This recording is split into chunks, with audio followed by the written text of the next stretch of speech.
So what? I can't Come into believe my you're still office. so cheerful. Come into Well, my actually, office. I can understand why you're cheerful.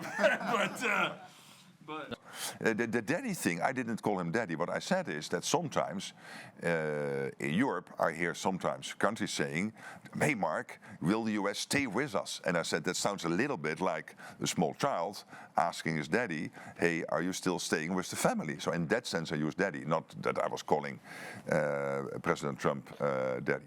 Okay, so does this mean that, in a sense, the Europeans are growing up now? They will be less the children and the US less Yes, the daddy? they already had grown up, but I think they realized because of Russia, because of this US demand, which is only fair to equalize the spending, that this had to be done and that today had to happen. And it creates a NATO which is so much stronger and more knitted together, the fabric of that organization so much stronger in the future.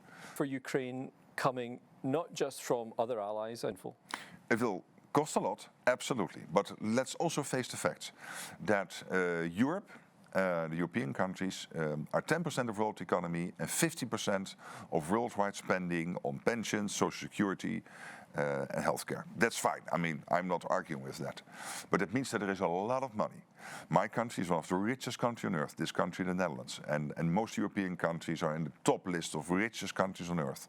What we now have to do is to make sure that they move from 2, when it comes to the core defense spending, to 3.5%, where these countries spend 12-13% on health, 10% on pension systems, 10 to 15% on social security payments. This is doable. But it's a lot. Very much. Thank you very much. Time, right?